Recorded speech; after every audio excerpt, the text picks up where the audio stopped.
Everyone, my name is Sunil Yadav. I am going to talk about what is one-to-many relationship with embedded documents. So in previous lecture, we did talk about one-to-one relationship with embedded documents as well as through the reference documents, right? How we can, talk about it. So why we are talking about all those things? So the idea is we are trying to understand it. Understand it here is like while we are creating our data model, we need to consider which data model is more relevant for us in terms of performance, in terms of data retrieval while we are trying to retrieve some data. uh, Suppose if you have 100 fields, right, but for user experience they are generally used like say out of 100 might be 20 is more relevant for user specific, but other rest is like a user is not using frequently. So we don't want to keep those data in one document. Generally we need to create a one more document, right, independent document, and then generally we reference it. So those things we are talking here is, so let's go through it. What is the one-to-one relationship with embedded documents, and that scenario understand it, and how is the reference document is going to more efficient. So both are good pattern. Actually embedded documents pattern, if you talk about, or next one is subset pattern, right? Those things are relevant, but depend upon our requirement, how our data is is for business purpose. So let's see. So if you see here, right, in this page, right, we are saying embedding connecting data in single document can reduce the number of read operations required to obtain data. So this is the key thing basically. So if you have everything in your one document, so you don't need to go read like the multiple collections, right, to fetch your data.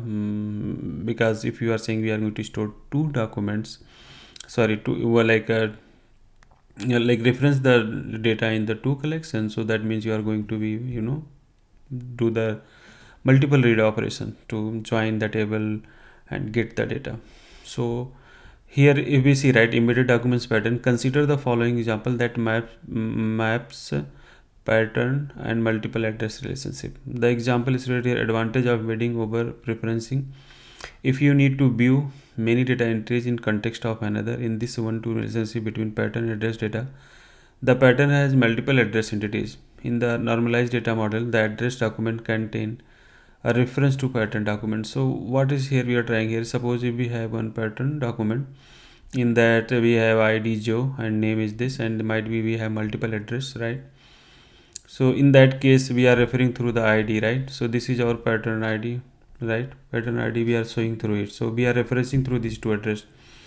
If your application frequently retrieve the address data with the name information, right, through the name information we are getting the data, right? So then your application need to issue multiple query to resolve the reference, because if you want to find out what is the reference, right, document address detail, so we need to join this ID with this ID, right? I will talk about in next lecture when we talk about lookup, all those things. So then we will talk about how we can get those data.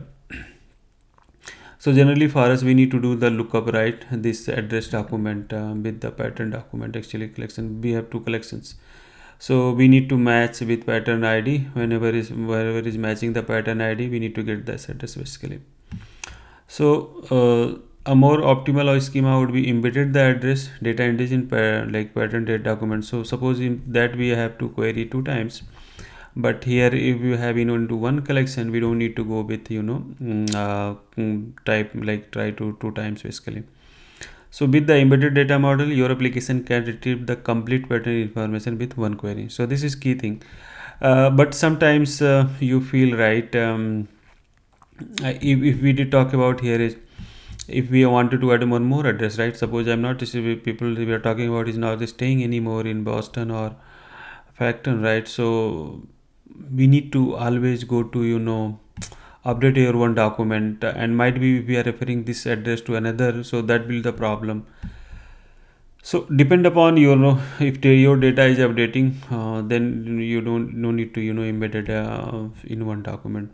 A potential problem with embedded document pattern is that it can lead to large documents. So that's the problem, especially if the embedded field is unbounded. In this case, you can use the subset pattern. So subset pattern like to only access data which is required by the application instead of entire set of embedded data. So consider a e-commerce site that has a list of reviews for a product. So we have, if you see, right, we have so many reviews, right, here in this document.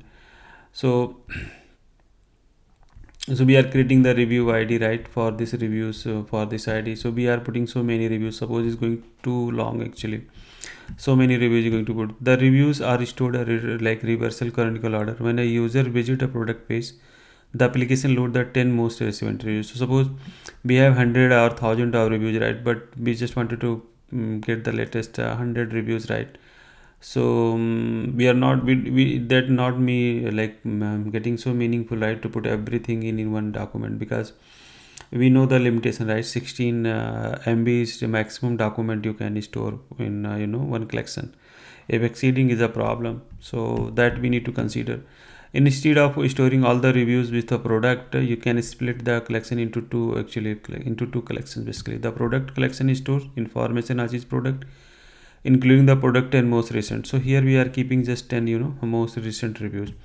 Rest we can put in review collection, store all the reviews. Each reviews contain a reference the product for it was to return. So suppose if we are putting here is so here we have product id 1, right, and we have reviews. So we are referencing through the review id, and now we have as well product id. So through the product id we referencing these reviews. If we want more reviews, then we need to get through the product id, actually. So this is our reference id to this review between and review and what is this product collection. So what is the problem here is, again, right, so by storing the 10 most recent reviews in the product collection, only the required subset of the review data is written and in the call to product collection. If a user want to see additional reviews, the application make a call to review collection. Okay, so that way we can get the other data if client wanted to go more than 10 reviews, right. So when considering where to split the data, the most frequently accessed portion of the data should go into the collection that application load first. In this example, the schema is split into 10 reviews because that is number of reviews visible to application by default. So but what is the problem is trade-off. Suppose if we get more reviews, right, so we need to update here is 10 reviews, the latest one. So suppose if you are like last reviews is now pass on, right, might be the we get more reviews, right, but here is the you have last not latest 10 reviews, might be you have 10 less reviews. So we need to update here is to two things. One, we need to update is your parent collection and product collection as well as the review collection. So that's what we are talking about here is. So what is trade-off with subset pattern? Using smaller documents contain more frequently accessed data, reduce the overall size, that's fine, of the working set. These smaller documents result in improved read performance for the data that the application accesses most frequently. That is perfectly fine. Now, however, the subset pattern result in data duplication. In this example, reviews are maintained in both product, right, collections and reviews. That's true because we are keeping last 10 reviews product collection itself. Extra steps must be taken to ensure that reviews are consistent between each collection, correct, because we have to update both product and reviews collection. For example, when a customer edit their reviews, the application may need to make two write operation, one to update the product collection and one to update the reviews collection. So this is trade-off we need to consider. So you must also implement logic in your application, ensure that the reviews in product collection are always 10 most recent reviews for that product. So these are the key thing, right. One is we need to make ensure both product and reviews collection are up to date, reviews as well as those things we need to consider. So these are the trade-off as well as what is advantage, what is disadvantage. Both are have meaningful depend upon our business need. So accordingly we need to choose. Okay, so that's why we are saying these are the data model and relationship we need to consider. What is we need to go with the reference or what we know. So let's talk about the reference basically. So what is the pattern? So consider the following example: the map publisher and book relationship. Basically, we are talking about here. So now we did talk about the through the embedded documents. We need to talk about through the reference. So what is the benefit if we are going through the reference? So embedding the publisher document inside the book document would lead to repetition of the publisher data as well as. So here we are saying, suppose if you have book, right? So might be same title book can be published by the same publisher, correct? So suppose we have two book here, like the MongoDB, the Definite Guide, 50 tips to trigger, and then it look like the same publisher, right? So we are here is duplicating the data, right? Might be you have like if you have 100 book, that publisher is same, so we are going to repeat the same publisher information across here. So this is not more relevant for embedded documents. To avoid repetition of the publisher data, use reference and keep the publisher information in separate collection from the book collection. So here now we have different collection, right? Different documents collection. We are keeping the reference here individually. So now what is problem with this one? Now we need to keep each book information into array, right? When using the reference, the growth of relationship determine where to store the references.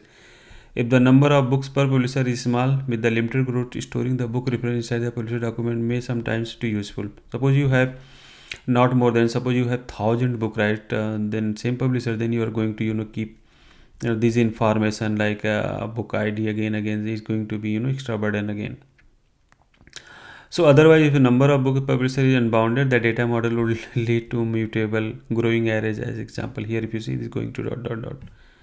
So this is not ideal way. How we can consider right way to avoiding the mutable growing array? Store the publisher reference inside the book document. Okay, so here we are saying ID. Here now we are not going through the a book ID like books ID, but we are going through the like publisher reference. So if you see the publisher references here is, we are saying the name of the publisher, right? We are saying Orally Media, then we are going through the Orally reference ID. We are talking about here is underscore ID, right? And similar way we are referencing here is publisher ID in book as well. So which publisher is Orally, correct? So now we are not keeping the array, but here we are publishing through the ID. So this is also key thing, because if you are doing the lookup, you can match publisher ID and underscore ID to get the data who's publishing this book, right? So so these are the consideration we need to do that.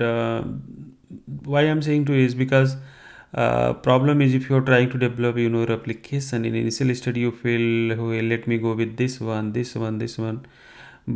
because might be you don't know what in initial stage we are developing your application, might be you don't know what will be the impact of this model. But if you are going through that, then you will realize, hey, if I did this way, our data model fit for this pattern. So please try to consider all these aspect of what data model is preferred to you.